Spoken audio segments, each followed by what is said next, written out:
Bismillah.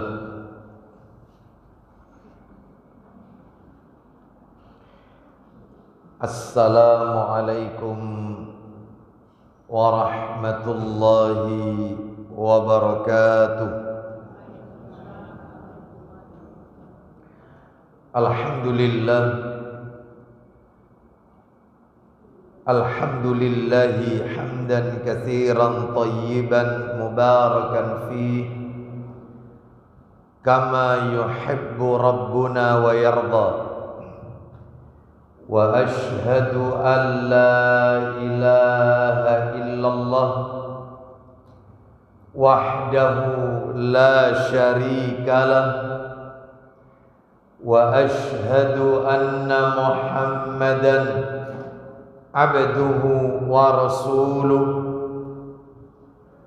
Ya ayyuhalladzina amanu taqullaha haqqa tuqatih wa la tamutunna illa wa antum muslimun. Amma ba'du, fa inna asdaqal hadisi kitabullah wa khairal hadi hadi Muhammadin sallallahu alaihi wasallam wa syarral umuri muhdatsatuha wa kullu muhdatsatin bid'ah wa kullu bid'atin dhalalah wa kullu dhalalatin finnar. Ikhwan wa akhwati fillah, bapak-bapak, ibu-ibu, kaum muslimin dan muslimah, jamaah majelis taklim Masjid Ar-Rahmah yang semoga dimuliakan oleh Allah Subhanahu wa taala. Kepada segenap pengurus yayasan dan takmir Masjid Ar-Rahmah yang semoga dirahmati oleh Allah Subhanahu wa taala. Tidak ada kata yang patut kita ucapkan di pagi hari ini selain rasa syukur kita kepada Allah Subhanahu wa taala atas segala karunia nikmat yang telah Allah berikan kepada kita. Di antara kenikmatan-kenikmatan tersebut yang kita rasakan pada pagi hari ini adalah nikmat iman, nikmat Islam, nikmat diberikannya kita hidayah taufik, diberikannya kita petunjuk oleh Allah sehingga kita mampu melaksanakan ibadah sesuai dengan tuntunan Rasulullah sallallahu alaihi wasallam. Itu semua juga karena hidayah taufik dari Allah azza wa jalla. Diberikannya kita afiah, keselamatan, diberikannya kita kesehatan, kemudahan, kesempatan untuk mendatangi salah satu rumah Allah dari sekian banyak rumah-rumah Allah yang ada di muka bumi ini, yaitu Masjid Ar-Rahmah, dalam rangka talabul ilmi, menuntut ilmu.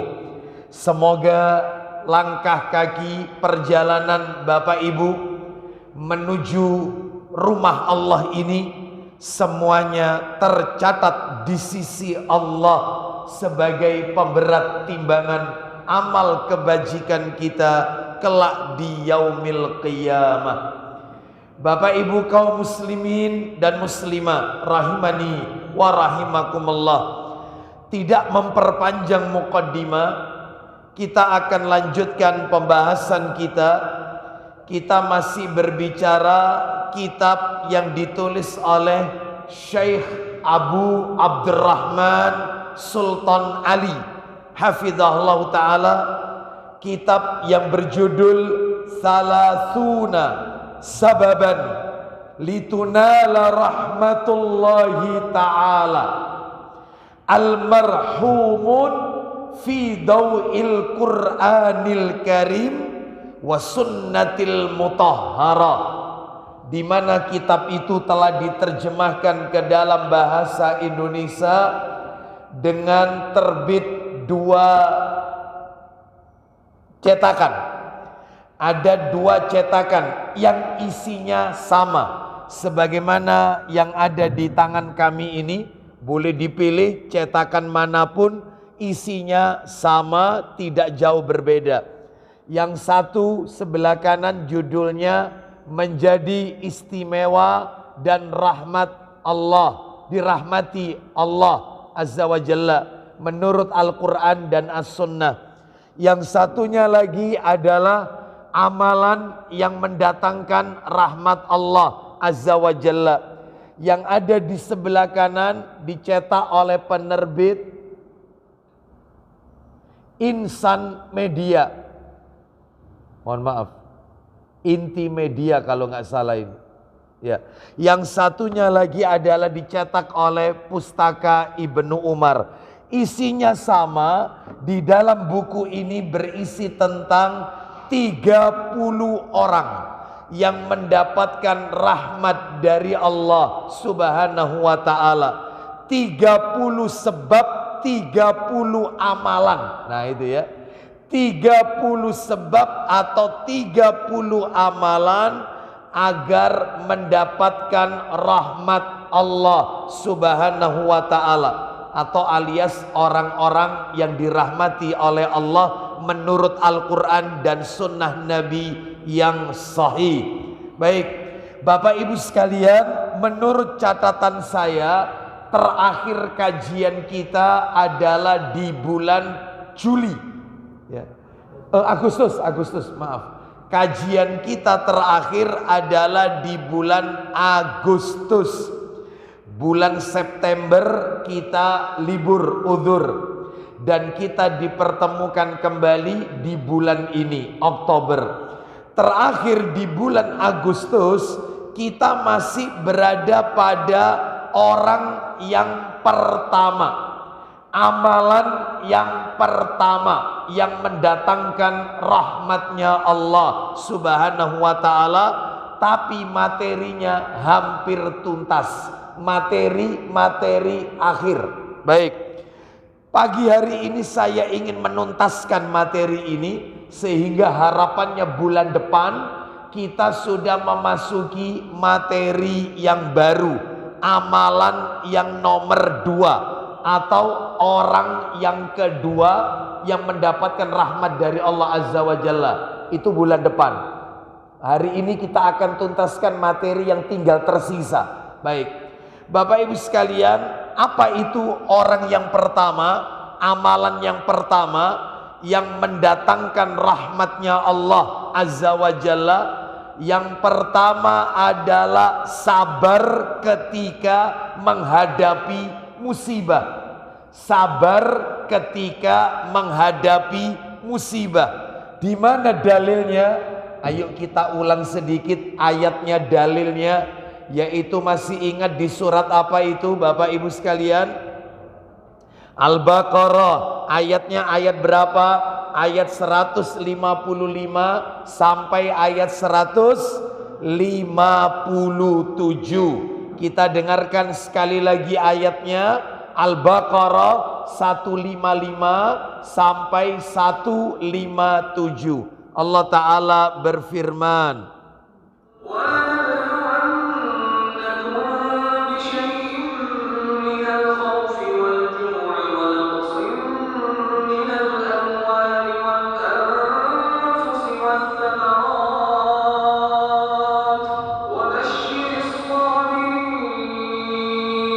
Satu lima enam.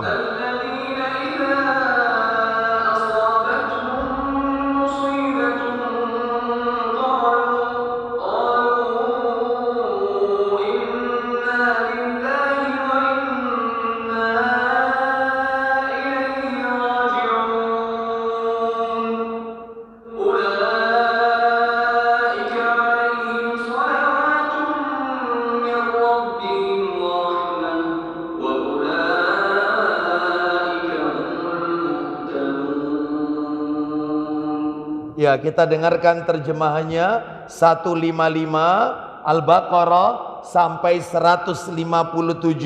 Apa yang sudah kita pelajari dan apa yang belum kita pelajari. Silakan dibantu. Dan sungguh akan kami berikan cobaan kepadamu dengan sedikit ketakutan. Cobaan, ujian dari Allah dengan sedikit ketakutan. Lanjut, ini sudah kita bahas. Terus? Kelaparan. Terus? Kekurangan harta, jiwa dan buah-buahan. Kemudian? Dan berikanlah berita gembira kepada orang-orang yang sabar. Baik, teruskan. Yaitu orang-orang yang apabila ditimpa musibah, Apa yang mereka ucapkan? mereka mengucapkan inna lillahi wa inna ilaihi raji'un. Bagaimana orang yang sabar ketika ditimpa musibah? Lanjut. Mereka itulah yang mendapat keberkahan yang sempurna. Lah itu yang terjemahannya perlu dikoreksi. Perhatikan baik-baik yang pegang Al-Quran, yang pegang mushaf. Ayat 157-nya. Diperhatikan ayat 157-nya. Ulaika alaihim salawatum mir rabbihim.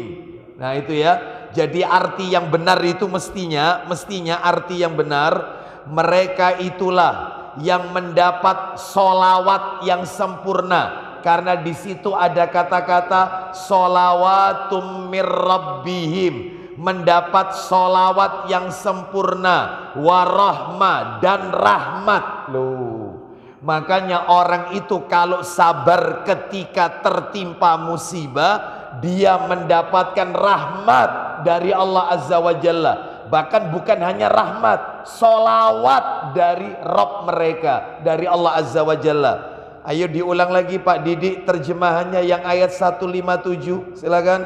Mereka itulah yang mendapat salawat yang sempurna. Betul. Dan rahmat dari Rabb mereka. Lanjut. Dan mereka itulah orang-orang yang mendapat petunjuk. Baik. Jadi ini ayat ini menunjukkan kepada kita, ayat ini mengandung 4 pelajaran.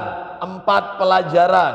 Pelajaran yang pertama sampai nomor 3 tuntas kita telah bahas di bulan Agustus yang lalu. Sehingga harapannya pagi hari ini pelajaran yang nomor 4. Apa itu 4 pelajaran tersebut? Yang nomor 1, ini sudah kita bahas ini ya. Yang pertama adalah setiap manusia pasti diuji. Entah itu ujian yang buruk, entah berupa ujian yang menyenangkan. Ada ujian yang buruk, ada ujian yang menyenangkan. Ujian yang buruk, sakit, kekurangan harta, kehilangan orang yang kita cintai, kekurangan buah-buahan, gagal panen. Ini termasuk kelaparan, itu ujian, termasuk krisis, ya, termasuk yaitu wabah yang menimpa, ya, sebagaimana yang sudah kita alami beberapa waktu yang lalu. Dengan virus yang mematikan tersebut, ini ujian buruk Bapak Ibu. Ada ujian itu yang sifatnya menyenangkan, berlimpahnya harta kekayaan, diberikan istri, pasangan hidup, suami, istri, anak-anak, keturunan. Itu ujian, menyenangkan tapi ujian. Nah seperti itu. Diberikannya kendaraan-kendaraan yang mewah, tempat tinggal yang mewah, pekerjaan yang mapan, rizki melimpah. Itu ujian Bapak Ibu sekalian. Menyenangkan tapi ujian. Ini sudah kita lewati, tidak perlu kita bahas. Nomor dua, pelajaran yang bisa kita ambil dari Al-Baqarah 155 sampai 157 ini adalah yang kedua, keutamaan kalimat istirja. Apa itu kalimat istirja? Kalimat innalillahi wa inna ilaihi rajiun. Kalau istighfar kan astagfirullah. Monggo Pak D. Ya, tafadhal Syekh.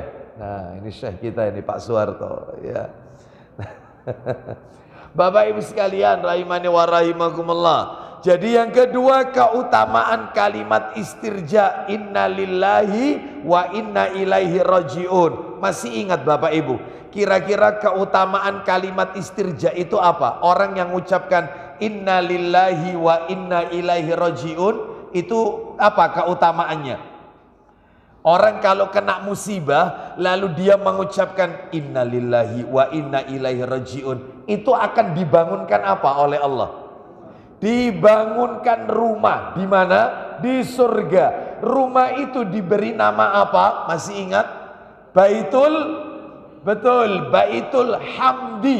Oh, itu. Dan ini sudah saya sampaikan ini dalil-dalilnya beberapa waktu yang lalu, dan masih banyak lagi ya tentunya. Terus kita lanjutkan pelajaran yang nomor 3. Pelajaran yang nomor 3 adalah di dalam ayat ini berbicara seputar sabar. Seputar sabar. Nah, keutamaannya sabar sudah kita bahas. Hadiah bagi mereka yang sabar, janji Allah untuk mereka yang sabar sudah kami sampaikan. Termasuk serba-serbi sabar. Sabar dalam menuntut ilmu, sabar berteman dengan orang-orang soleh, sabar menghadapi kedua orang tua. Oh itu ya, terutama kalau orang tuanya sudah sakit-sakitan. Sabar dalam berdakwah, menghadapi umat, sabar dalam menjaga diri dari syahwat, ya. Yaitu sabar ketika musibah datang, sabar dalam berumah tangga, sabar mendidik anak, sabar menghadapi karib kerabat yang menjengkelkan. Loh itu, sabar ketika terkena wabah. Banyak, ini sudah tuntas. Saya tidak perlu ulang lagi ini. Lah yang terakhir, pelajaran yang nomor 4. Lah ini belum yang keempat. Apa itu yang keempat? Dalam ayat ini Allah Subhanahu wa ta'ala menjelaskan kepada kita tentang makna solawat Allah. Makna solawat Allah. Loh kok bisa? Ayo kita ulang lagi ayat 157-nya saja. 157-nya. Al-Baqarah 157. Orang yang sabar itu mendapatkan solawat Allah. Kita dengarkan. Allah Ta'ala berfirman.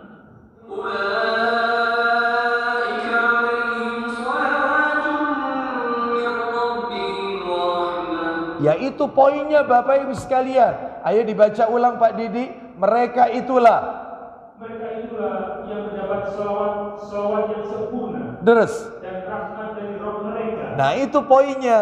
Jadi solawat dari Allah. Apa maknanya solawat Allah? Itu yang akan kita bahas pagi hari ini. Baik Bapak Ibu kaum muslimin dan muslimah, Majelis Taklim Masjid Ar-Rahmah rahimani wa rahimakumullah. Saya akan jelaskan sekarang apa arti solawat Allah, solawat dari Allah. Pak Bu maaf, seringkali panjenengan kalau mendengar kata solawat itu di dalam Al-Quran mesti diartikan rahmat, mesti. Padahal itu salah. Contoh, tak tunjukkan kepada panjenengan, apalagi Quran terjemahan Depak. Quran terjemahan Depak itu catatan kakinya ketika menjelaskan tentang solawat Allah mesti diartikan rahmat dari Allah. Itu keliru Bapak Ibu. Lah terus yang benar bagaimana? Sebentar, saya tunjukkan kesalahannya dulu. Coba dibuka Al-Quran, tapi jangan yang di HP. Karena saya butuh catatan kaki. Biasanya Ustadz Abu Ezi bawa yang Saudi cetakan. Oh enggak ada, ini aja terjemahan ini. Mohon maaf, itu terjemahan apa bukan itu yang di atas itu? Dibuka aja, ada artinya enggak? Oh enggak ada, Al-Quran saja. Yang ada artinya, minta tolong. Nah itu. Minta tolong Pak, diambilkan minta tolong. Iya. Nah, ada artinya itu ya. Nah, silakan ke Ustadz Abu Izif. Ya, minta tolong Ustaz. Kita dengarkan ya, coba surat 33. Kita dengarkan surat 33. Al-Ahzab ayatnya 56. Surat 33 ayatnya 56. Nanti saya butuh catatan kakinya. Surat Al-Ahzab ayat 56. Saya butuh nanti catatan kakinya. Surat 33 Al-Ahzab ayatnya 56. Ketemu Ustadz Abu Ezif? Ketemu ya? Kita dengarkan dulu ya ayatnya ya. Setelah itu kita dengarkan artinya. Allah Ta'ala berfirman. Saya yakin Bapak Ibu banyak yang hafal ayat ini. Minimal ayat ini familiar di telinga kita. Allah berfirman. Surat 33 ayat 56.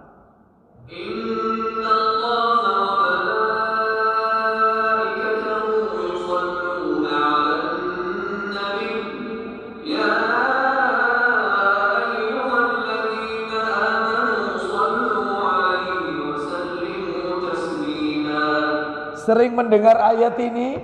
Ayo kita lihat, kita dengarkan sama-sama. Terjemahnya Ustaz Abu Izim, dulu terjemahnya dulu. Sesungguhnya Allah dan para malaikatnya bersalawat untuk Nabi. No, Allah dan para malaikat bersolawat untuk Nabi. Coba catatan kakinya Ustaz Abu Izim, apa maksudnya Allah itu bersolawat? Silakan. Silakan. Di bawah biasanya. Jika solawat itu datang dari Allah,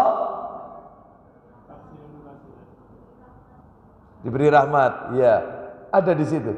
Oh, tidak ada. Minta tolong, Pak, minta tolong, Mas, minta tolong. Itu diambil, yang itu dikembalikan aja, itu dikembalikan. Ya, baik. Nah, itu yang sudah dibuka itu. Nah, saya butuh catatan kakinya.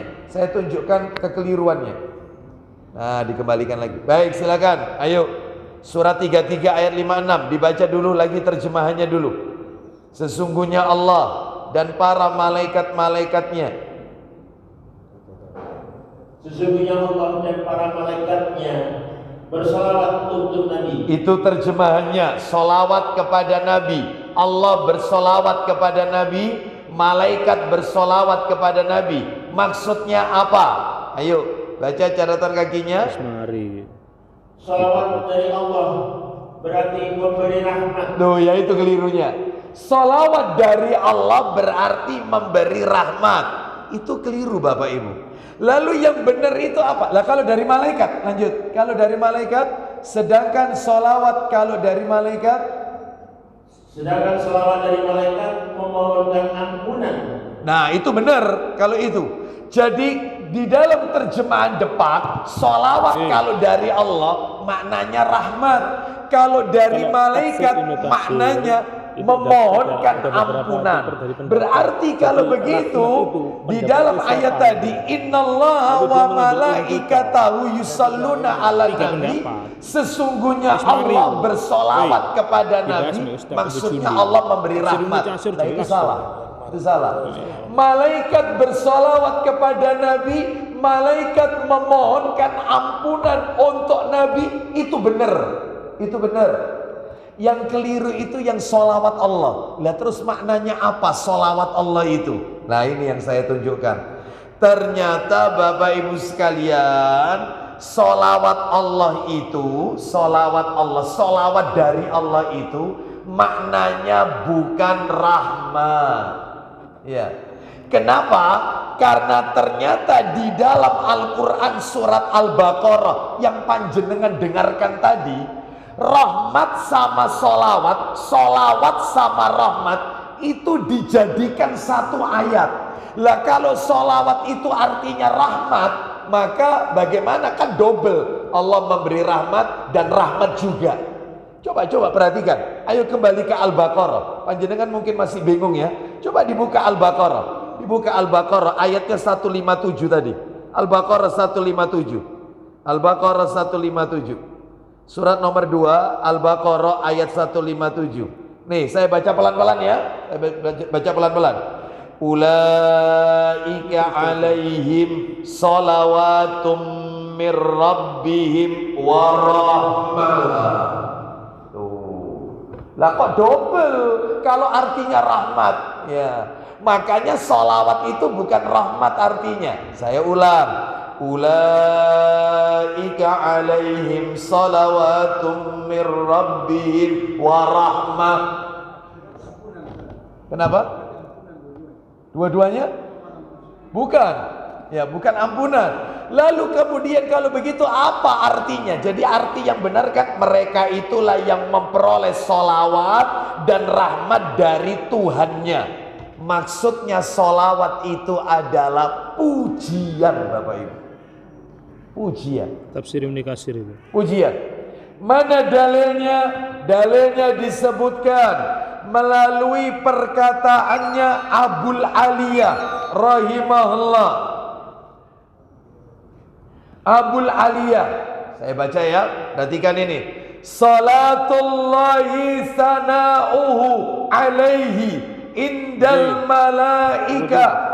Salawat itu kalau dari Allah maksudnya adalah pujian Allah kepada Nabi di sisi para malaikat.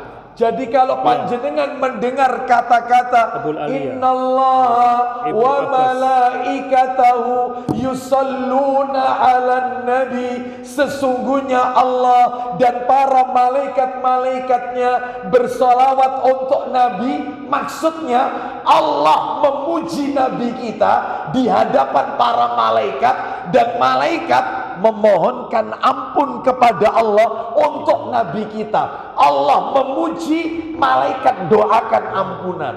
Bisa difahami sampai di sini.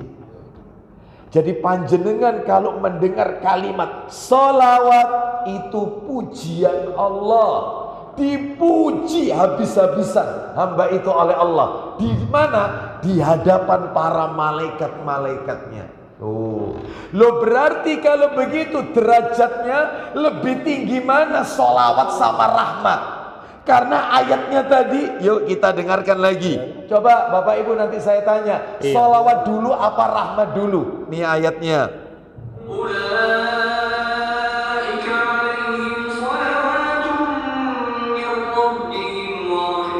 Saya tanya, solawat dulu apa rahmat dulu? Rahmat dulu apa solawat dulu? Berarti mana derajatnya yang lebih tinggi? Solawat lebih tinggi daripada rahmat. Makanya orang kalau mendapatkan solawat Allah istimewa, kedudukannya lebih tinggi dari rahmatnya Allah Azza wa Jalla. Loh Ustadz, orang-orang yang mendapat solawat Allah itu apa hanya Rasulullah saja? Enggak. Ternyata tidak. Ternyata ada beberapa golongan manusia. Ya ini pagi hari ini saya mau sampaikan. Istimewanya di sini. Ternyata ada beberapa kelompok manusia yang mendapatkan solawat Allah. Bahkan bukan hanya solawat Allah, solawat malaikat. Kalau solawat Allah dipuji oleh Allah. Kalau solawat malaikat didoakan ampunan oleh para malaikat. Masya Allah. Semua malaikat, iya semua malaikat doakan ampunan. Siapa itu orangnya? Ayo kita bahas. Nomor 1 yang mendapatkan solawat Allah, orang-orang yang mendapatkan solawat Allah. Nomor 1 ya, ranking teratas. Siapa? Nabi Muhammad sallallahu alaihi wasallam. Mana dalilnya Nabi Muhammad mendapatkan solawat Allah, solawat malaikat? Dalilnya tadi Quran surat berapa yang dibaca oleh Ustadz Abu Ezif tadi? Surat apa? 33. Surat 33 itu surat apa? Al-Ahzab ayatnya 56. Kita baca ulang ya, siap terjemahannya. Allah berfirman,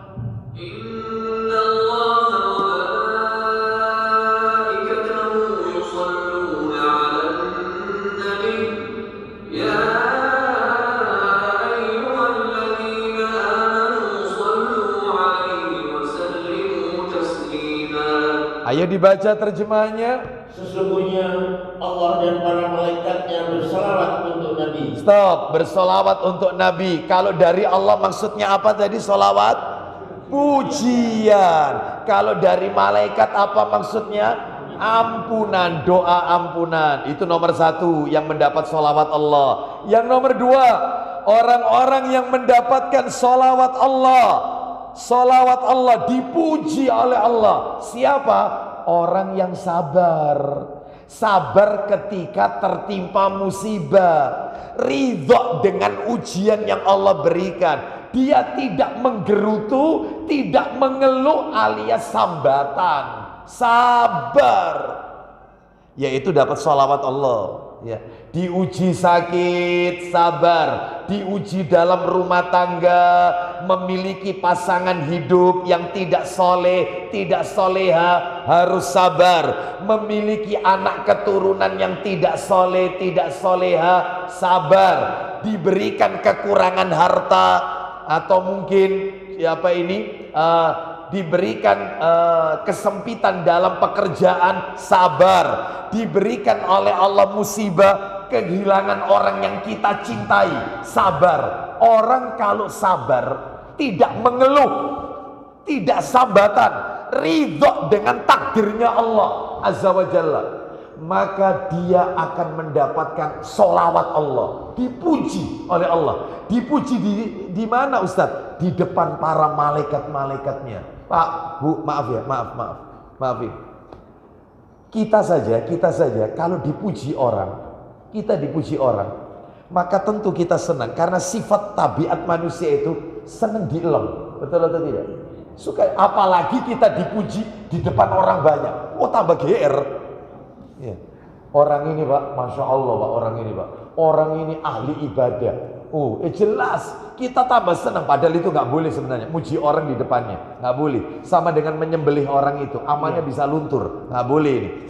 Tetapi tentunya dia semakin senang. Lalu bagaimana kalau yang memujinya itu Sang Khalik, Allah Azza wa Jalla, dan Allah memujinya di hadapan makhluk-makhluk paling mulia, yaitu para malaikat-malaikatnya. Maka tentunya ini bentuk apresiasi tertinggi yang Allah berikan kepada seorang hamba. Makanya nggak main-main. Yang dapat daftar urut orang-orang yang dapat sholawat ini nggak main-main ini. Nggak main-main. Ini bayangkan, dipuji oleh Allah, namanya disebut oleh Allah, namanya orang itu disebut.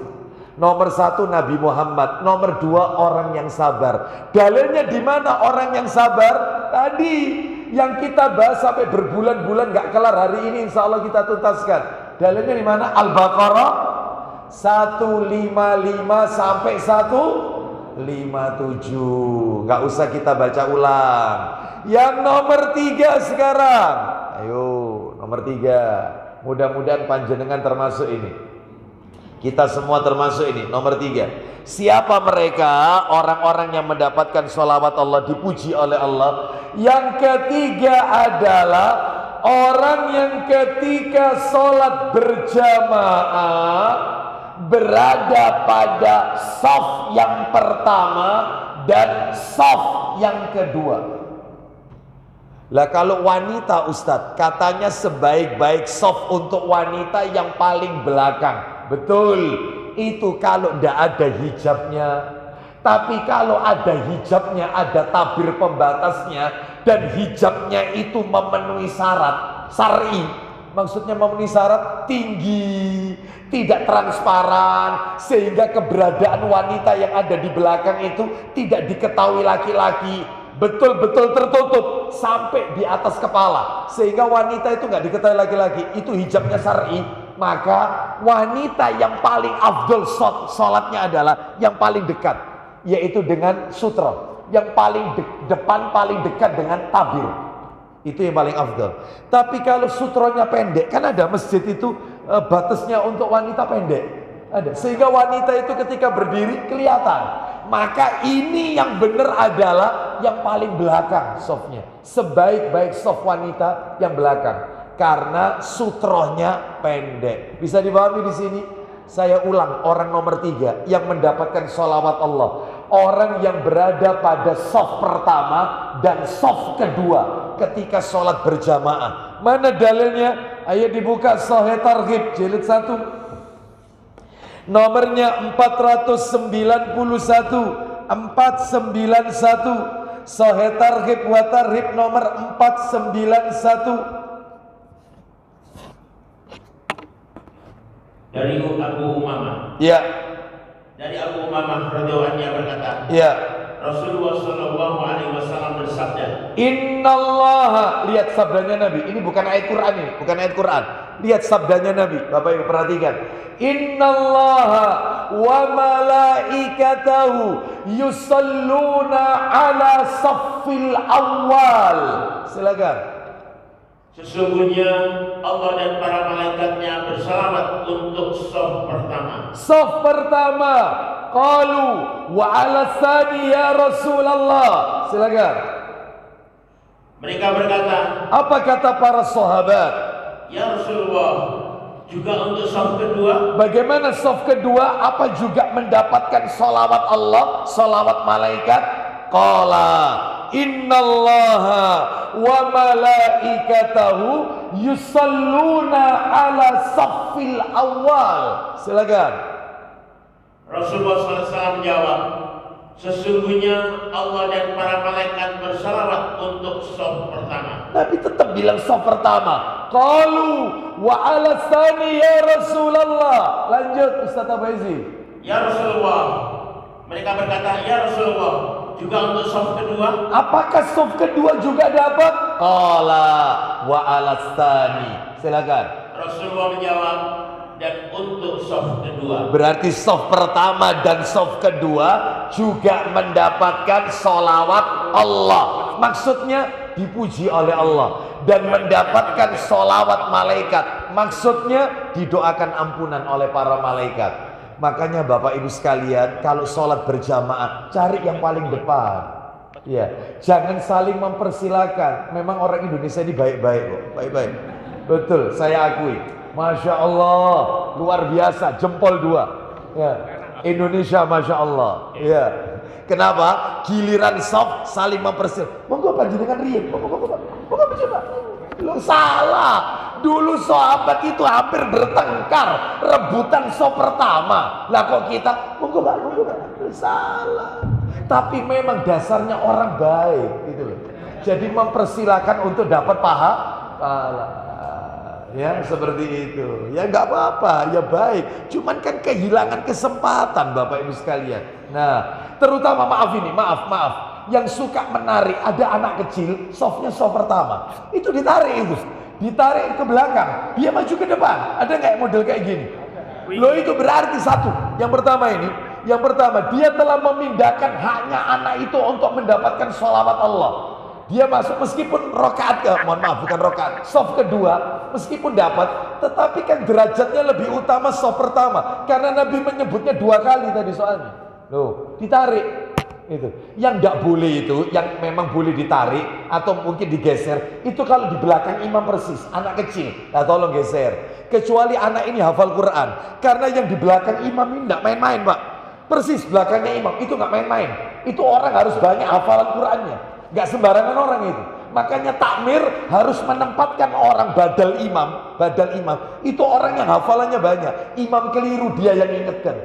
Imam uzur, maka dia yang akan meneruskan ayat. Itu nggak main-main. Lah ternyata di sini persis anak kecil. Nah, itu boleh. Adik geser ya, atau pindah ke belakang. Boleh, nggak apa-apa. Tapi kalau dia tidak di belakang imam persis, ada di sana atau sebelah sana, nggak boleh.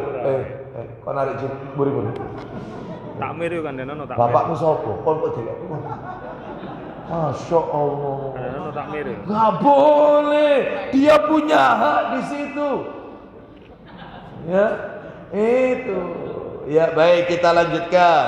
Nah ini yang pertama. Orang yang ketiga nih ya. Orang yang mendapatkan sholawat Allah, sholat malaikat, sholat berjamaah, shaf pertama dan kedua. Yang keempat, orang yang mendapatkan sholawat Allah.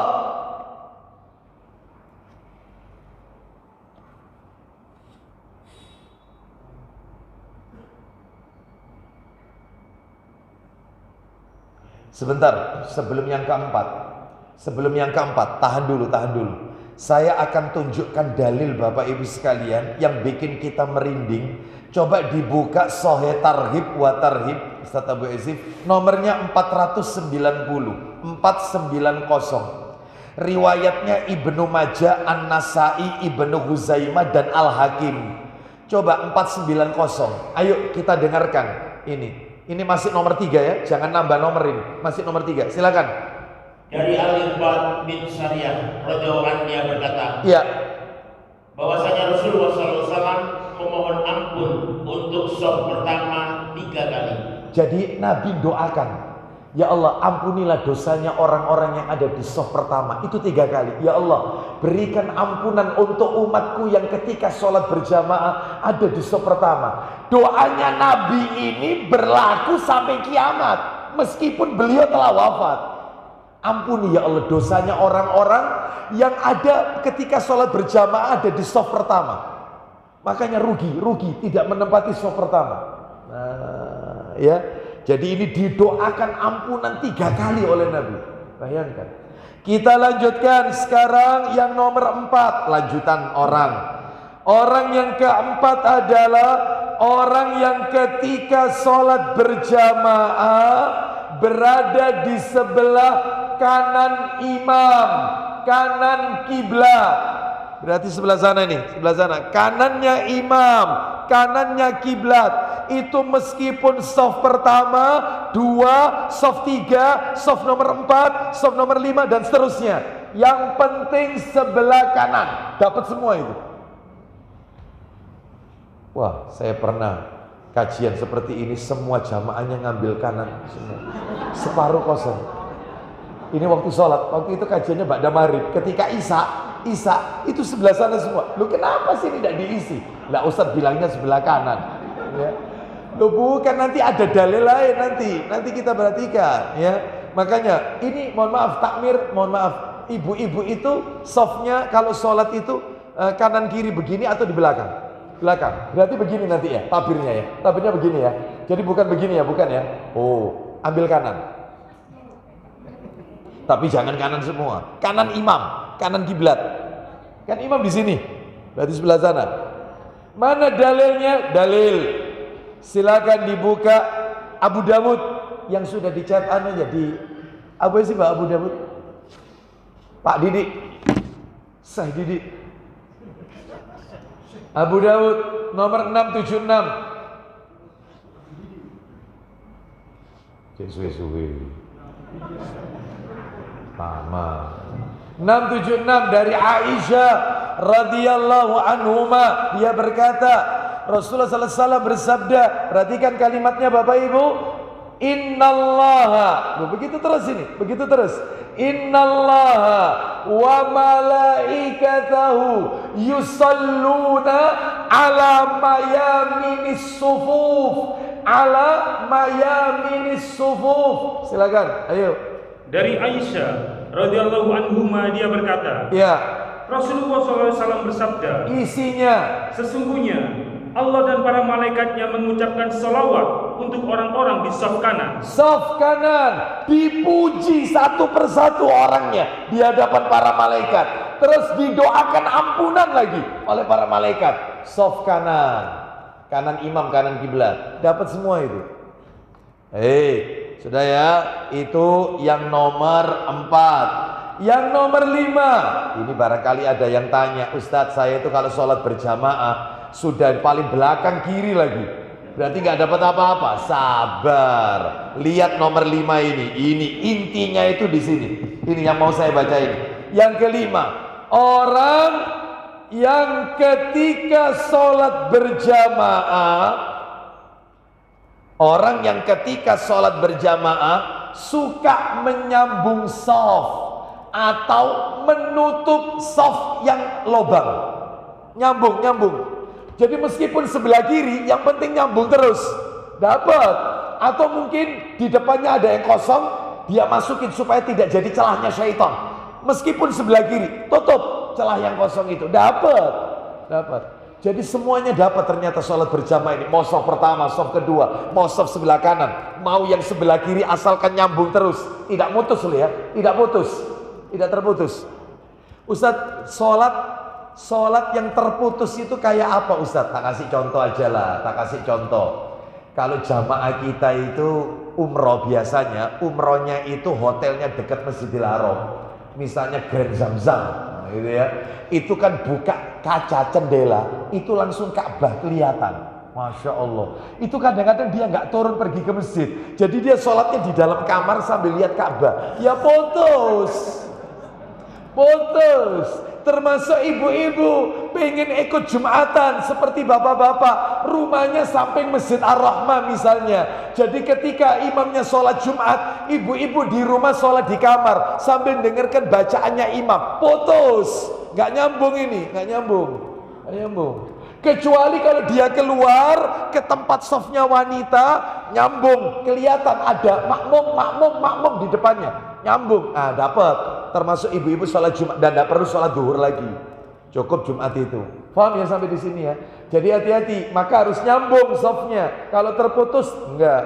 Kita lanjutkan. Mana dalilnya orang yang suka menyambung soft atau menutup celah kosong dalam soft? Ayo dibuka Sahih Targhib wa Tarhib nomornya 501. 501 riwayat Ahmad, Ibnu Majah, Ibnu Huzaimah, Ibnu Hibban dan Al-Hakim dari Aisyah radhiyallahu anhuma. Dia berkata, Nabi sallallahu alaihi wasallam bersabda, "Innallaha." Loh, itu lagi. "Wa malaikatahu yusalluna 'alal ladzina yasiluna as-sufuf." Silakan. Ayo. Dari Aisyah radhiyallahu anha, dari Rasulullah SAW beliau bersabda, isinya, sesungguhnya Allah dan para malaikatnya bersalawat kepada orang-orang yang menyambung shaf. Atau menutup celah kosong dalam shaf. Ditutup. Pak, Bu, tak tunjukkan dalil lagi terkait, mohon maaf ini, perkara yang satu ini kadang-kadang sering diremehkan, yaitu ketika dalam sholat berjamaah shafnya itu putus-putus, nggak nyambung. Maksudnya softnya itu tidak rapat. Apalagi kalau masuk masjid bawa sajadah, besar-besaran sajadah. Nah, itu biasanya tidak rapat itu. Ada nggak yang model kayak gini? Karena ukuran sajadah itu lebar-lebar. Sedangkan kita disuruh merapatkan, kecuali pandemi Bapak Ibu. Kemarin, beberapa waktu yang lalu, wong kita saja masjid lockdown, kita sholat di rumah. Bahkan pada waktu boleh masuk masjid, itu pun berjarak. Itu pandemi. Sekarang ulil amri pemerintah kita membebaskan, meskipun tetap prokes, protokol kesehatan, tapi tetap rapat. Orang kalau ke masjid bawa sajadah, itu otomatis. Saya pernah kok sholat, samping saya ada orang bawa sajadah lebar, bagus sajadahnya, bagus. Saya yakin mahal itu. Ketika imam mau mimpin, pasti dia ngasih pemberitahuan. Sawu sufufakum, istawu wala taktalifu. Sawu sufufakum, rapat luruskan shaf. Lah yang namanya rapat luruskan shaf, mau ndak mau kan kaki harus nempel kaki. Saya menginjak sajadahnya. Apa kata orang ini? Maaf, kakinya, mohon maaf. Waduh, kok kerennya ini? Gak gelem dicak. Mahal, betul. Itu ya Allah. Ya ini yang bikin mutus itu. Makanya kalau apalagi Masjid Ar-Rahmah sudah ada karpet, sudah nggak usah bawa sajadah lah. Ya, jadi cukup kaki yang penting rapat menempel. Sebab kalau tidak itu jadi celahnya syaitan ya. Maka itu hadis Nabi, jangan diolok-olok, jangan dijadikan bahan candaan ya. Jangan dijadikan bahan. Itu hadis Nabi, sami'na wa ata'na. Kita baca pentingnya merapatkan shaf, pentingnya. Coba Ustaz Abu Ezif nomor 503. 503. Sahih Targhib wa Tarhib nomor 503. Ini masih nomor berapa tadi? Masih nomor berapa? Masih nomor 5. Enggak, belum nambah nomor ini, masih nomor 5. Saya ingin lebih mendetailkan keutamaannya kalau shaf itu nyambung, shaf itu rapat. Ayo 503 baca dari mana itu? Bahwa Rasulullah SAW bersabda, Man wasala saffan wasalahullah, wa man qata'a saffan qata'ahullah. Silakan. barang siapa menyambung shaf, maka Allah menyambungnya dengan rahmatnya. Allahu Akbar, dikasih rahmat orang itu kalau nyambung shaf. Lah kalau putus, Dan barang siapa memutus shaf, maka Allah memutuskannya dari rahmatnya. Allah putuskan dari rahmatnya. Wih. Ya penting ini. Tak kasih dalil lagi supaya kita ini rajin memperhatikan masalah shaf ini. Makanya masjid itu harus punya panitia pengatur shaf. Begitu ada orang datang langsung diarahkan sebelah sini Pak, sebelah sini. Begitu ada anak-anak datang dikondisikan. Apalagi nggak bawa orang tua, dia datang sendiri, kondisikan supaya nggak muncul keributan. Nanti ada orang lagi datang, kondisikan. Jadi ada yang ngatur, nggak sembarangan. Orang itu duduk seenaknya. Jadi depan penuh begitu. Utsman bin Affan radhiyallahu anhu kali jadi imam, itu dalam riwayat yang sahih, beliau tidak akan memulai takbiratul ihram sampai beliau mendengar perkataan dari belakang, shaf rapat, shaf sempurna, baru Allahu Akbar, baru. Kalau enggak, terus menghadap ke makmum. Begitu dengar yang paling belakang rapat sempurna, maka beliau langsung. Kadang-kadang imam itu nggak pakai lihat makmum, langsung dia rapat, teruskan shaf rapat. Tonton bisa. Ada enggak imam kayak begini? Lihat dulu. Pak, rapatkan. Mohon maaf Bapak, agak kemajuan, rapatkan. Tolong. Itu mestinya. Ini enggak. Stawu wala tansawu sufufakum. Allahu Akbar. Low. Sedangkan di sini banyak yang belum.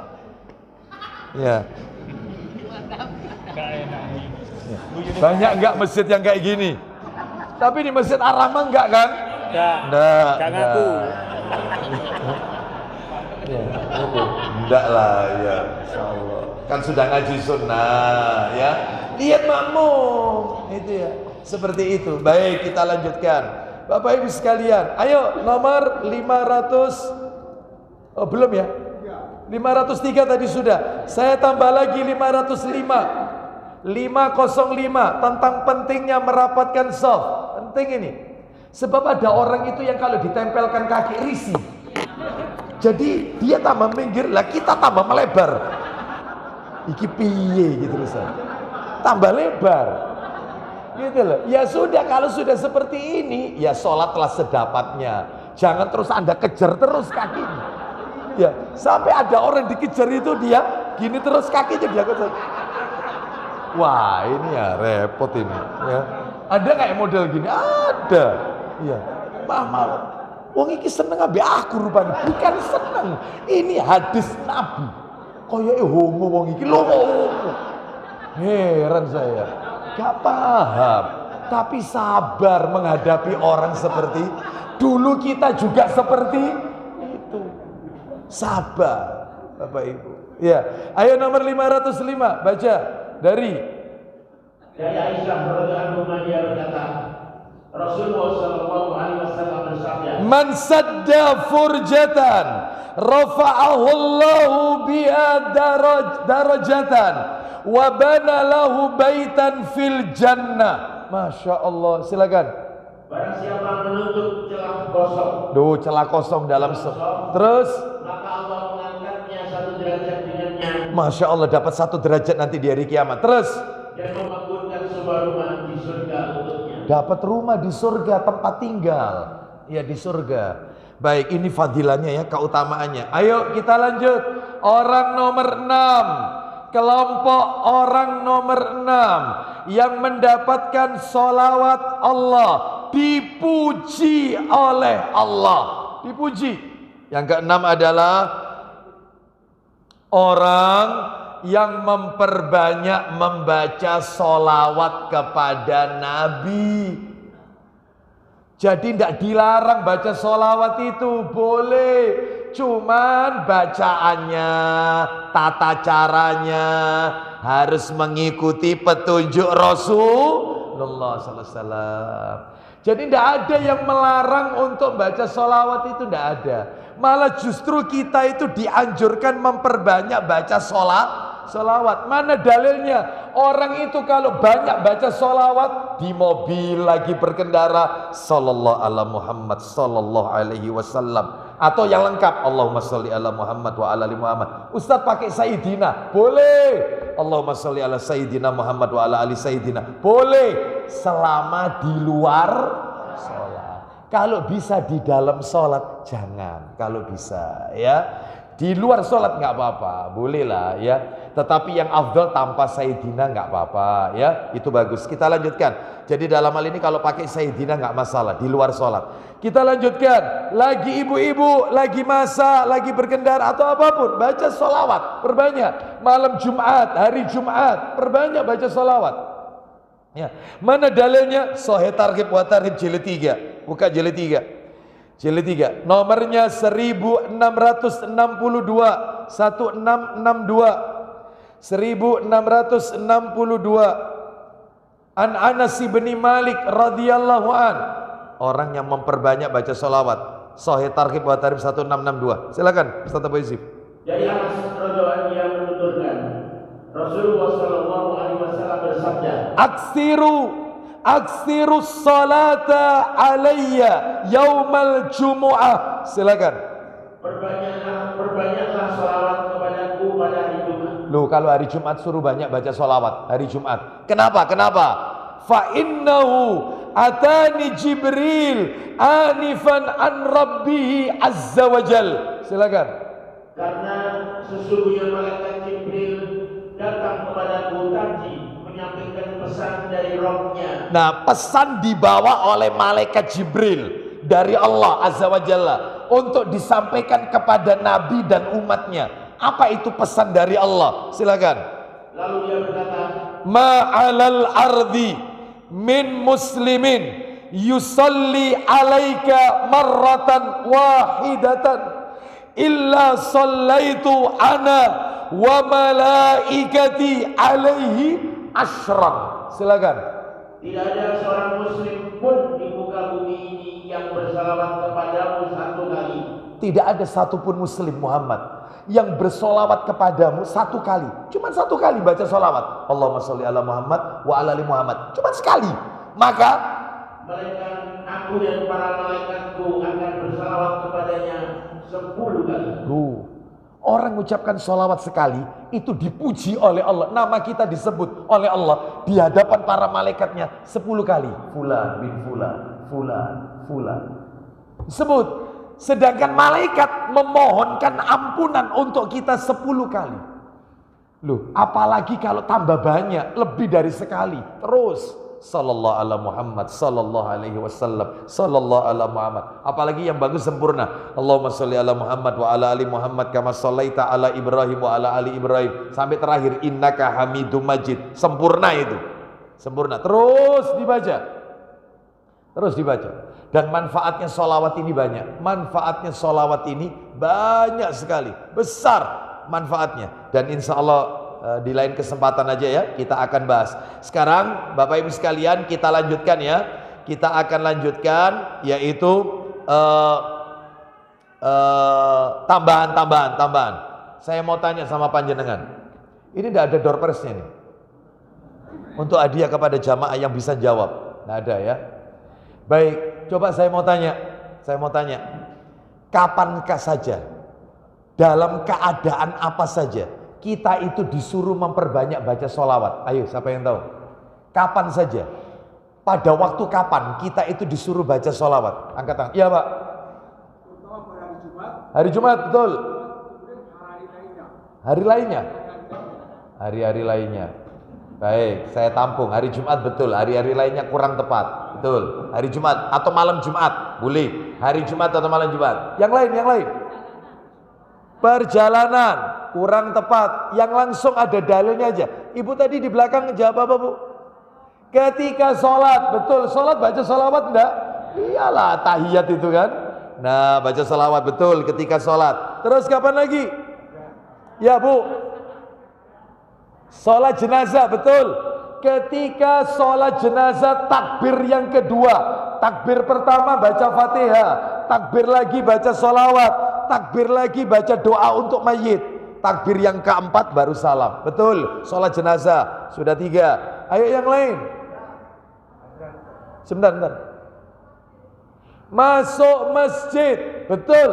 Masuk masjid, keluar masjid. Masuk masjid. Bismillah wassalatu wassalamu ala rasulillah. Itu sholawat. Baru baca doa Allahumma ftahli abwaaba rahmatik. Keluar masjid Bismillah wassalatu wassalamu ala rasulillah. Baru doanya Allahumma inni as'aluka min fadlik. Betul. Sudah 4 ya? Sudah 4 ya? 4. Ketika nama Nabi disebut, Masya Allah ya, Ukasha ya. Naam ya. namanya Ukasha ini ya. Jadi yang kelima ketika nama Nabi disebut, jadi panjenengan kalau mendengar Rasulullah langsung aja sallallahu alaihi wasallam. Nabi Muhammad sallallahu. Apalagi misalnya mendengar cuman Nabi sallallahu alaihi wasallam. Terus ketika nama Nabi disebut, betul 5. Yang lain setelah azan, betul, baca sholawat setelah azan. Sebelum baca Allahumma robba hadhihi da'wati tammah wassalatil qa'imah. Sebelum baca itu sholawat dulu. Sudah 6, tinggal 4, kurang 4. Ada 10. Ketika memulai berdoa, betul. Sebab Nabi bersabda, inna du'a mauqufun bainas sama'i wal ard. Doa itu berhenti antara langit dan bumi sampai orang itu membaca sholawat kepada Nabi. Maka doanya baru diterima oleh Allah. Itu bukan dari Nabi, itu asar, perkataan sahabat. 7, betul. Kurang 3. Kapan? Bu. Sesudah wudhu, kurang tepat, Bu. Yang lain? Ketika mengakhiri majelis taklim. Ya, wassallallahu ala nabiyyina wa ala alihi wasallam. Terus subhanakallahumma wa bihamdika asyhadu alla. Lah itu baca sholawat. Ini nomor 8. Yang ke-9 ketika di Bukit Safa dan Marwah. Safa Marwah ketika sa'i Safa Marwah itu baca sholawat. Dan terakhir yang ke-10 ketika kita dalam kondisi gelisah, susah, terjepit, ada masalah, maka Allah akan berikan way out, jalan keluar.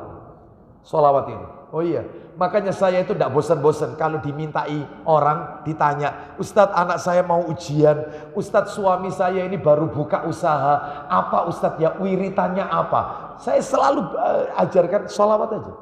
Karena memang dalilnya jelas, riwayat Tirmidzi, orang baca sholawat Allah akan penuhi hajat kita dunia dan akhirat, dipenuhi. Itu ada dalam Sahih Tarikh jilid 3. Nanti nomornya berdekatan dari 1662. Kalau nggak salah nomor 1665. Kalau nggak salah, nanti dibaca sendiri, dicari. Hajatnya dunia akhirat dipenuhi. Makanya banyak baca sholawat, ya. Terutama lagi sumpek. Ibu-ibu sering sumpek? Nah, ya. Daripada Bu ngomel terus mending baca sholawat, Bu. Iya, kan betul, cocok ya. Daripada ngomel, itu ya, seperti itu. Ya. Lebih baik baca sholawat. Yang sering ngomel itu laki apa perempuan? Kita lanjutkan. Nomor berapa ini? Ya. Yang nomor 7. Orang yang ke-7 yang mendapatkan sholawat Allah, dipuji oleh Allah di hadapan para malaikat. Orang yang makan di waktu sahur, makan di waktu sahur. Sahur itu nama waktu. Subuh, zuhur, asar, maghrib, isya itu nama waktu. Sahur termasuk nama waktu, Bapak Ibu. Makan di waktu sahur. Letaknya adalah yaitu kurang lebih sekitar yang paling afdol, sahur yang afdol 50 ayat, seperti orang membaca Al-Quran 50 ayat sebelum masuk waktu subuh. Lah 50 ayat itu kalau kita baca secara tartil, insya Allah cuma butuh waktu maksimal setengah jam. Berarti kalau subuh itu jam 4 kurang dikit ya subuhnya, kurangi setengah jam. Ya insya Allah setengah 4 kurang dikit itu sahur yang afdol, sahur yang utama. Baik, sahur di mana dalilnya? Tolong dibuka Sahih Targhib wa Tarhib. Nomornya 1066, jilid 2. Jilid 2 1066 1066. Dari Ibnu Umar radhiyallahu anhuma. Ayo 1066. Rasulullah SAW bersabda, Innallaha. Ayo dibaca dulu. Dari Ibnu Umar radhiyallahu anhuma. Ulang lagi. Dari Umar radhiyallahu anhu dia berkata, ya. Rasulullah SAW bersabda, Innallaha wa malaikatahu yusalluna 'alal mutasahhirin. Silakan. Sesungguhnya Allah dan malaikat-malaikatnya bersalawat kepada orang-orang yang makan sahur. Makan sahur. Makanya tolong jangan ditinggalkan makan sahur. Kenapa? Untuk membedakan puasa kita dengan mereka ahlul kitab. Orang Nasrani itu puasa. Orang Yahudi juga ada puasanya. Dan mereka mengenal berbuka. Yang mereka tidak kenal adalah sahur. Makanya kalau kita puasa entah Senin Kamis, entah Ayyamul Bid, terus tidak sahur, dikhawatirkan puasa kita menyerupai mereka. Karena mereka tidak sahur. Yang kenal sahur itu cuma kita, orang Islam. Meskipun bangun cuma seteguk air. Kan ada orang itu tidak bisa kena makanan di waktu pagi hari. Nggak bisa, terlalu pagi. Ya cuma seteguk air aja. Atau kurma sebutir, nggak apa-apa. Yang penting sahur. Sedikit. Ya, baik. Karena apa? Karena aktivitas makan di waktu sahur itu barokah. Tasaharu fa inna fis suhuri barokah. Makan sahurlah kalian karena makan sahur itu barokah. Barokahnya itu ya makanannya sama aktivitasnya itu berkah. Ya. Baik, kita lanjutkan sekarang yang nomor berapa? 8. Nomor 8. Yang mendapatkan sholawat Allah. Nomor 8. Orang yang suka mengajarkan kebaikan kepada orang lain. Suka mengajarkan kebaikan kepada orang lain. Pak, Bu, yang namanya mengajarkan kebaikan kepada orang lain tidak harus jadi ustadz. Tidak harus lulusannya lulusan Timur Tengah. Enggak. Tidak harus gelarnya LC, doktor. Enggak. Siapapun di antara panjenengan bisa ngajarkan kebaikan yang simpel aja, yang simpel. Ya, seperti yang saya tadi sampaikan, yaitu kajian ba'da subuh di Masjid Baitul Jannah Central Park Ayani, yaitu ada 26 hal Nabi itu mengajarkan kita sebelah kanan semuanya. 26 hal, semuanya sebelah kanan. Mulai dari bersisir, potong rambut, sampai bercelak, sampai salaman tangan, mengakhiri sholat, yaitu noleh sebelah kanan, sampai pakai cincin, itu tangan kanan, pakai jam tangan. Meskipun di zaman Nabi tidak ada jam, tetapi Imam An-Nawawi mengatakan pakai jam tangan kanan. Termasuk juga yaitu misalnya berwudu, membersihkan, membasuh tangan sama kaki kanan. Mandi besar, tubuh sebelah kanan. Mandikan mayit, tubuhnya sebelah kanan. Semuanya kanan. Masuk masjid kaki kanan, pakai baju tangan kanan, pakai celana kaki kanan. Makan minum tangan kanan. Zikir, wiritan, pakai jari sebelah kanan. Semuanya kanan. 26 itu totalnya. Tadi pagi tuntas. Di Central Park. Tuntas materinya. Ini menunjukkan kepada kita. Ajarkan yang simpel. Nah, kalau pakai sandal kaki kanan. Masuk masjid. Yang simpel aja. Maka kita mendapatkan sholawat Allah. Sholawat Allah. Dipuji oleh Allah Azza wa Jalla. Mana dalilnya? Dalil, ayo dibuka. Sahih Targhib wa Tarhib nomor 81 jilid 1. Sahih Targhib wa Tarhib nomor 81 dari Abu Umamah Al-Bahili radhiyallahu an, dia berkata Rasulullah sallallahu alaihi wasallam bersabda dari Abu Umamah Al-Bahili radhiyallahu an, dia berkata, ya, ada dua orang yang disebut-sebut langsung di tengah-tengahnya Ustaz Abu Izib, di tengah-tengah. Rasulullah sallallahu alaihi wasallam bersabda, sesungguhnya Allah dan para malaikat. Ya, ada ya? Rasulullah dulu dibaca. Kemudian Rasulullah sallallahu alaihi wasallam bersabda, Innallaha wa malaikatahu wa ahlas samawati wal ardina hatta namla fi juhriha wa hatta al-hut la yusalluna muallimin nasil khair. Silakan. Kemudian Rasulullah SAW bersabda, isinya sesungguhnya Allah, 1, malaikat-malaikatnya, 2, penduduk langit, 3, dan bumi, 4, bahkan semut di liangnya, 5, sampai-sampai ikan besar yang di lautan, 6. Semuanya bersalawat kepada orang yang mengajar kebaikan kepada manusia. Wih, semut itu bacakan sholawat.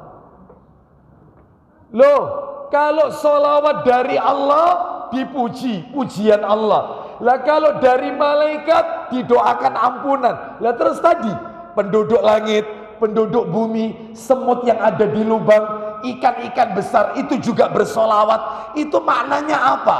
Maknanya sama, kedudukannya seperti malaikat. Mereka memohonkan ampunan untuk orang yang suka ngajarkan kebaikan kepada orang lain. Ya, suami didik istrinya, ya, keluar rumah itu diajari istrinya. Ma, panggil Ma ya? Ma atau yang? Beb. Kalau Umi. Kalau keluar rumah nggak usah pakai wangi-wangian parfum, nggak boleh. Pakai wangian itu wanita di rumah. Nah, itu mengajarkan kebaikan. Tapi ada istri zaman sekarang, gara-gara suaminya sudah pensiun, nggak kerja, dinasihati, dituturi. Apa kata istrinya? Ketika suaminya berkata, nek metu mi, ojo gawe parfum. Aku tahu kerung jari ini Ustadz, katanya Ustadz itu ndak boleh.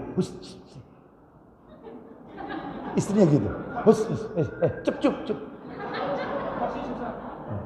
Ada ya? Ada nggak yang model kayak gini? Istri kayak gini? Masya Allah. Sampai suaminya itu kudu. Kalau sering cup.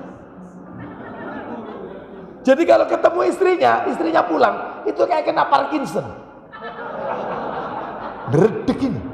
Ya Allah. Bapak-bapak punya istri kayak gitu? Cepet nikah lagi, Pak. Allah, kasihan. Ngenes. Bapak Ibu sekalian, rahimani wa rahimani. Jadi harus sabar menghadapi istri seperti itu. Tapi di sini wanita soleha. Mudah-mudahan wanita penduduk jannahnya Allah Azza wa Jalla. Gak ada yang kayak begitu, gak ada yang ngaku. Kita lanjutkan. Ya, mengajarkan kebaikan kepada orang lain. Nah itu loh, penting. Yang simpel aja, yang sederhana, ya seperti itu. Jadi kalau dinasehati, jangan sampai congkak, sombong. Sebab ciri orang sombong nih, tak tunjukkan. Coba dibuka yang tadi dibaca Pak Didik tadi pagi itu, Sahih Muslim 1943. Coba dari Iyas bin Salama Al-Aqwa, ya. Yang Nabi menyuruh makan tangan kanan, akhirnya karena dia kidal, kebiasaan makan pakai tangan kiri. Itu kidal, kebiasaan ini. Ternyata dia tidak mau ngikuti Nabi. Coba 1943. Ya baca dari Iyas. Ayo. Dari Iyas bin Salamah bin Aqwa radhiyallahu dari bapaknya. Dia mengatakan bahwa bapaknya menceritakan kepadanya. Bagaimana? Ada seorang laki-laki makan dekat Rasulullah SAW dengan tangan kiri. Makan dekat Nabi pakai tangan kiri. Lalu Nabi menasehati, kul biyaminik, makanlah dengan tangan kanan. Ini pentingnya amar ma'ruf nahi mungkar. Ingat kan, kalau ada teman kita makan pakai tangan kiri, kanannya OT, kirinya lombok, masuk. Ya, sampaikan, maaf, jangan di depan orang banyak. Atau di WA kalau Anda tahu nomornya. Sahih Muslim 1943. Ternyata dia enggak punya Sahih Muslim, Bapak Ibu. Ya, terus piye bacanya kan gitu ya. Bapak Ibu sekalian, nasihati. Mas, kalau makan tangan kanan. Gimana pakai lombok? Bisa, ini OT lomboknya ditaruh sini. Bisa dimakan? Makan. Bisa kok. Ya. Bisa, nggak susah. Lanjut, silakan baca. Ayo. Maka bersabda beliau kepadanya, makanlah dengan tangan kanan. Duh, terus apa katanya anak itu? Jawab orang itu, aku tidak bisa. Aku tidak bisa. Nabi kaget. Padahal tangan kanannya tidak cacat. Berarti kidal orang ini. Terus lanjut. Sabda Nabi SAW. Tidak bisa. Lanjut kata Nabi. Tidak ada orang yang melarangmu melainkan perasaan sombong. Tidak ada orang yang mengatakan seperti ini kecuali ini adalah orang sombong. Sombong itu apa sih artinya? Definisi sombong. Sombong itu adalah batorul haq wa ghamtun nas. Menolak kebenaran dan nganggap remeh orang lain. Orang ini menolak kebenaran. Rasul ajarkan yang benar malah ditolak. Menuruti hawa nafsunya karena kidal. Akhirnya apa? Tangannya orang itu gimana? Nasibnya orang itu, tangannya. Kata Iyas, orang itu benar-benar menjadi tidak dapat mengangkat tangannya ke mulutnya. Lumpuh, tangannya lumpuh. Ini belum masuk kubur, belum diadab dalam kubur. Sudah di dunia sudah kena adab. Lumpuh tangannya karena tidak sami'na. Makanya kita kalau Rasul memerintahkan apa? Sudah sami'na wa ata'na. Seperti itu. Karena mentaati, taat kepada ulil amri ada syaratnya. Taat sama suami ada syaratnya. Taat sama orang tua ada syaratnya. Taat sama kiai, ustadz ada syaratnya. Apa syaratnya? Selama perintahnya mereka baik, kita ikuti. Kalau nggak baik, nggak usah diikuti. Tapi mentaati Allah dan Rasul nggak pakai syarat. Nggak pakai sami'na wa ata'na. Ikuti. Kalau nggak kena azab nanti akhirnya. Seperti tadi ini ceritanya. Baik, kita kembali. Jadi intinya adalah yaitu ayo kita ajarkan kebaikan. Sekarang kita lanjutkan orang keberapa sekarang? Yang ke-9 yang mendapatkan 9 apa 10? 9. Yang mendapatkan sholawat. Pak, Bu, sebentar. Tadi kan orang-orang yang mendapatkan sholawat Allah. Sholawat Allah itu kan pujian dari Allah. Sekarang mulai nomor 9 ini, lafadznya, teksnya itu bukan sholawat, tapi langsung dipuji oleh Allah. Jadi nanti redaksinya tidak ada kata-kata sholawat Allah, tidak ada. Tapi nanti terjemahannya itu dipuji oleh Allah. Siapa? Mulai dari nomor 9 ini. Siapa mereka? Tapi tetap sama-sama orang yang dipuji oleh Allah. Kalau nomor 1 sampai nomor 8 tadi itu redaksinya sholawat Allah. Artinya pujian Allah. Sekarang yang nomor 9 redaksinya teksnya itu bukan pakai sholawat Allah, tetapi pakai lafaz lain yang artinya juga sama. Dipuji oleh Allah di hadapan malaikat. Apa saja ini? Di antaranya adalah yaitu yang nomor 9 orang yang menuntut ilmu syar'i. Orang yang nuntut ilmu agama seperti yang panjenengan lakukan pagi hari ini. Ini semua dipuji oleh Allah di hadapan para malaikatnya. Amin ya Rabb. Mana dalilnya Ustadz orang nuntut ilmu tapi nuntut ilmunya di masjid ya, bukan di rumah. Karena dalilnya itu di masjid soalnya. Nuntut ilmu. Di mana dalilnya? Lah kita alhamdulillah ini di masjid. Ini mudah-mudahan kita dipuji oleh Allah di hadapan para malaikat. Mana dalilnya? Ayo dibuka Sahih Targhib jilid 1 nomornya 69. Sahih Targhib wa Tarhib nomor 69. Riwayatnya adalah Muslim, Abu Dawud, Tirmidzi, An-Nasai, Ibnu Majah dan Al-Hakim. Sahih Targhib nomor 69. Sahih Targhib wa Tarhib. Abu Hurairah, silakan. Dari Abu Hurairah radhiyallahu anhu dia berkata, ya, Rasulullah sallallahu alaihi wasallam bersabda, isi sabdanya, barang siapa menghilangkan dari seorang mukmin satu kesulitan. Terus belum poinnya, lanjut. Dari kesulitan-kesulitan dunia, niscaya Allah akan menghilangkan dirinya satu kesulitan dari kesulitan-kesulitan dari kiamat. Teruskan, lanjut, belum poinnya. Barang siapa menutupi seorang muslim, niscaya Allah menutupinya di dunia dan di akhirat. Terus. Barang siapa memudahkan orang yang dalam keadaan sulit, terus. niscaya Allah memudahkan untuknya di dunia dan di akhirat. Poinnya sekarang, intinya sekarang pembahasan kita. Allah selalu menolong hambanya selama hamba itu menolong saudaranya. Lanjut setelah ini, silakan. Barang siapa meniti suatu jalan untuk mencari ilmu. Nah, seperti yang Bapak Ibu lakukan, man salaka tariqan yaltamisu fihi ilman sahalallahu lahu bihi tariqan ilal jannah. Silakan. Niscaya Allah memudahkan jalan ke surga untuknya. Mudah-mudahan kita termasuk di dalamnya, Bapak Ibu. Lanjutkan poinnya, Ustaz Abu Yazid. Dan tidaklah suatu kaum berkumpul di salah satu rumah Allah. Pelan-pelan, ulang lagi kalimat itu. Tidaklah suatu kaum. Dan tidaklah suatu kaum berkumpul di salah satu rumah Allah. Seperti yang kita lakukan di pagi hari ini di Masjid Ar-Rahmah. Untuk apa, Ustaz Abu Yazid? Lanjut. Mereka membaca kitab Allah. Mereka membaca Al-Quran. Terus. Dan saling mengkajinya. Saling mengkaji isi Quran. Lanjut. Di antara mereka melainkan para malaikat meliputi mereka. Ketenangan turun kepada mereka. Dikerumuni oleh para malaikat, diberikan ketenangan, turun ketenangan sakinah. Terus apa lagi? Orang yang ngaji di masjid itu, silakan. Rahmat menaungi mereka. Terus apa lagi? Dan Allah menyebut mereka kepada malaikat yang ada di sisinya. Allah sebut nama orang yang ada di majelis taklim itu namanya di hadapan para malaikat-malaikatnya. Dipuji, disebut-sebut oleh Allah. Fulan, fulan, fulana, fulana. Bangga, Allah bangga dengan hambanya yang taklim. Ya, seperti itu Bapak Ibu sekalian. Jadi itu intinya orang yang nuntut ilmu. Makanya jangan bosan nuntut ilmu, ya. Jangan bosan menuntut ilmu, terutama kalau di masjid, ya. Baik, sekarang kita lanjutkan orang yang nomor 10. Orang nomor 10. Orang yang nomor 10 adalah orang yang menunggu di antara dua waktu sholat. Orang yang menunggu di antara dua waktu sholat, menunggu sholat setelah sholat. Jadi menunggu sholat isya setelah sholat maghrib, begitulah. Tapi yang fardu loh ya, bukan yang sunnah ini, bukan yang fardu ini. Menunggu sholat maghrib setelah sholat asar, ya gitu ya. Makanya kalau ada kajiannya ba'da maghrib, Bapak Ibu sholat maghrib dulu di masjid itu. Setelah itu jangan pulang, ikuti taklim sampai nunggu waktu isya, sekalian isyaan sekali. Nah itu menunggu di antara dua waktu sholat. Lah kalau kayak tadi pagi, habis sholat subuh taklim, habis taklim nunggu sampai isyraq, syuruk, sholat sunnah isyraq. Apakah termasuk? Enggak, karena sholat syuruk itu hukumnya ini yang dimaksud itu dua sholat fardu.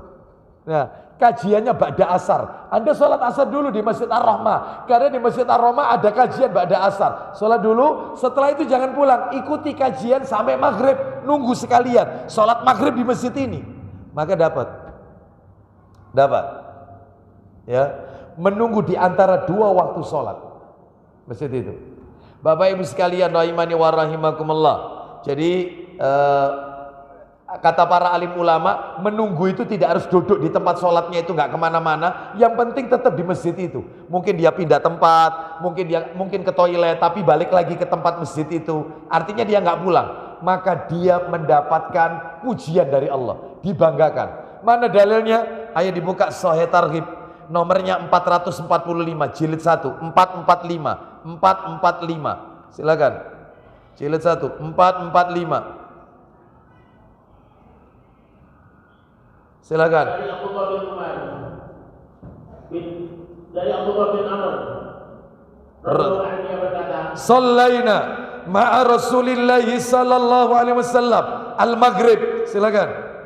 kami telah salat maghrib bersama Rasulullah sallallahu alaihi wasallam. Kami salat maghrib bersama Rasul. Lanjut. Faraja'a man raja'a wa aqaba man aqaba. Silakan. Di antara kami ada yang pulang dan di antara kami ada yang tetap di masjid. Jadi setelah sholat maghrib, sahabat itu ada yang pulang, ada yang tetap nunggu di masjid. Lanjut.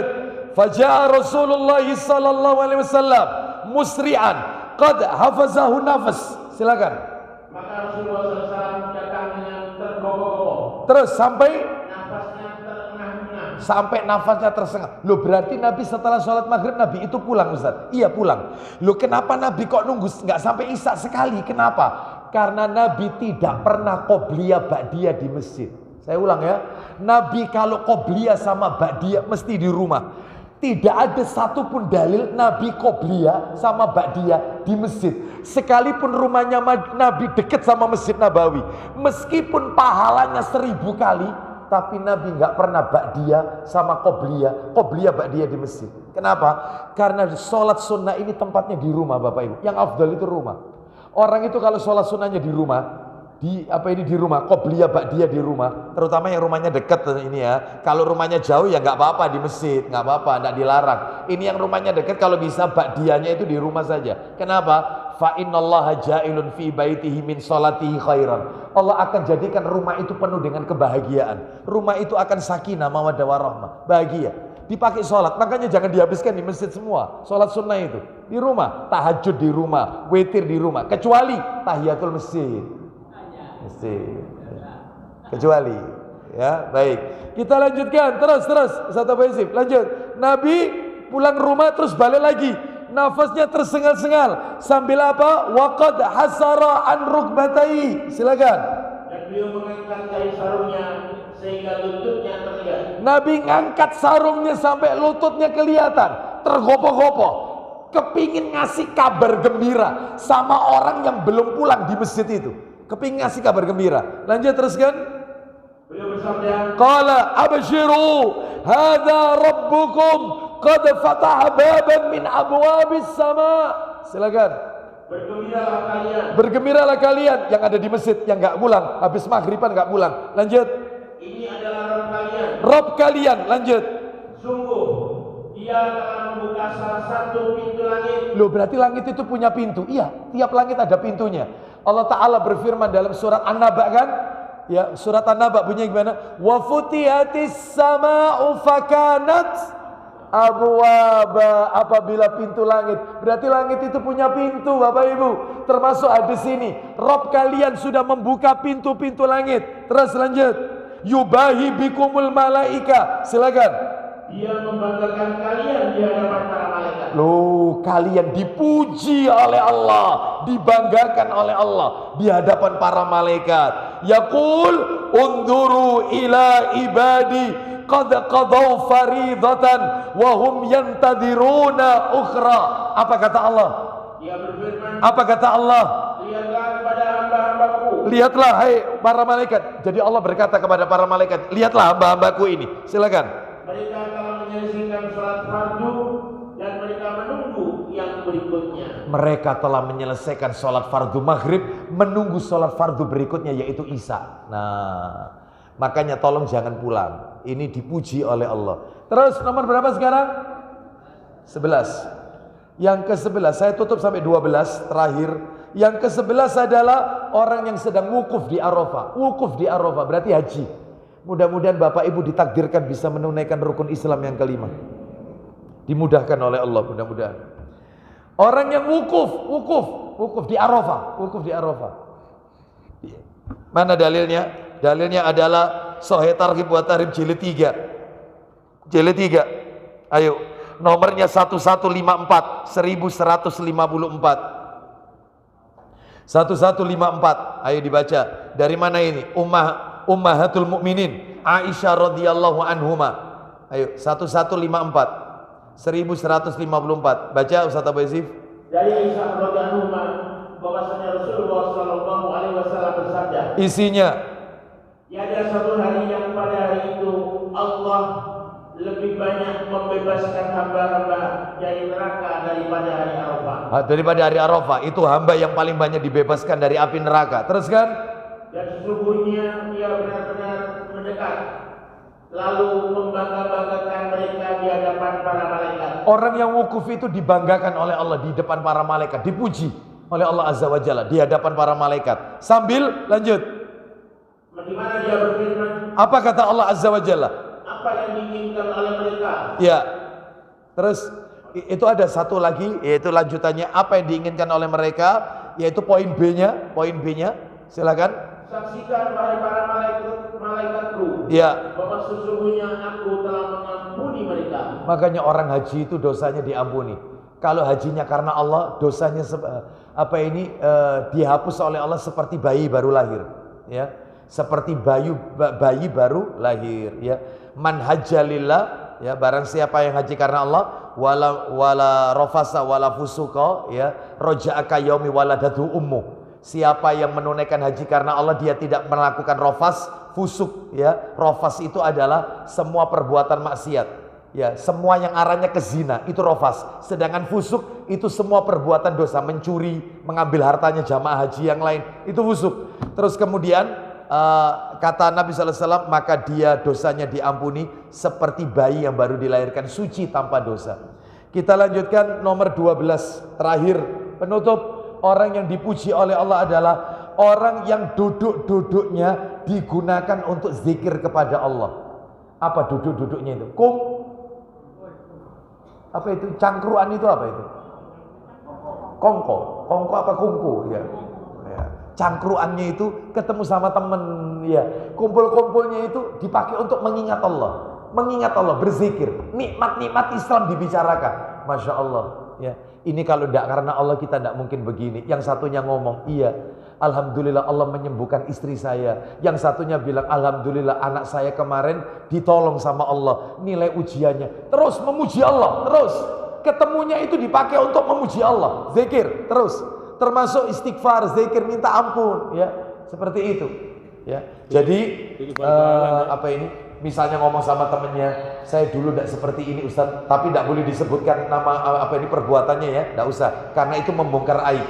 Jadi misalnya dia cukup mengatakan, saya dulu tidak seperti ini, alhamdulillah Allah itu ngasih hidayah sama saya, alhamdulillah saya lebih dekat dengan Allah, ikut kajian, alhamdulillah, mudah-mudahan doakan saya Ustaz istiqomah. Jadi memuji Allah, memuji. Ini yang kayak begini itu dibanggakan oleh Allah daripada ketemunya dipakai rasan-rasan. Dipakai rasa-rasa, Ya, wong taklim di masjid ini mestinya kan dipakai ingat Allah. Ini enggak, sama masjid dikasih kotaan. Kayak wingi koyo ngene terus kotaane iki. Iya. Gak berubah-berubah takmir iki kotaane. OT. Iya. OT. Ya, betul OT. Enggak, jangan. Ya harus disyukuri Bapak Ibu sekalian, ya. Jangan membicarakan aib orang lain, dosa. Mestinya dipakai berzikir mengingat Allah Azza wa Jalla. Begitu mestinya. Baik, kita lanjutkan mana dalilnya. Dalilnya adalah bisa dicatat aja karena waktunya ya. Sahih Targhib wa Tarhib nomor 1503 riwayat Muslim, Tirmidzi dan An-Nasa'i. Ya, riwayat Muslim ya. Riwayat Muslim, Tirmidzi dan An-Nasa'i dalam Sahih Targhib wa Tarhib nomor 1503, di mana saya ringkas saja Nabi sallallahu alaihi wasallam bersabda, yaitu walakinnahu atani Jibril fa akhbarani annallaha azza wa jal yubahi bikumul malaika. Malaikat Jibril datang kepadaku, akan tetapi Jibril datang kepadaku memberitahukan kepadaku bahwasanya Allah memuji kalian di hadapan para malaikat-malaikatnya. Kenapa?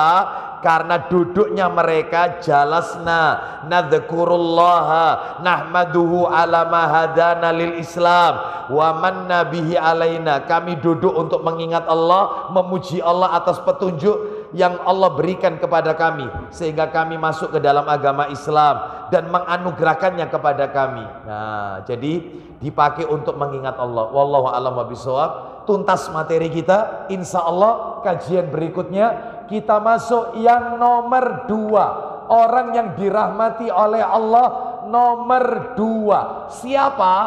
Nantikan kajian bulan depan, insya Allah. Materinya hari ini sudah bisa di-share, bisa.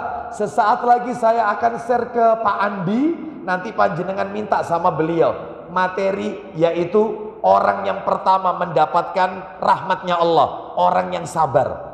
Dan mulai awal kajian sampai hari ini tuntas itu ada, nanti saya share.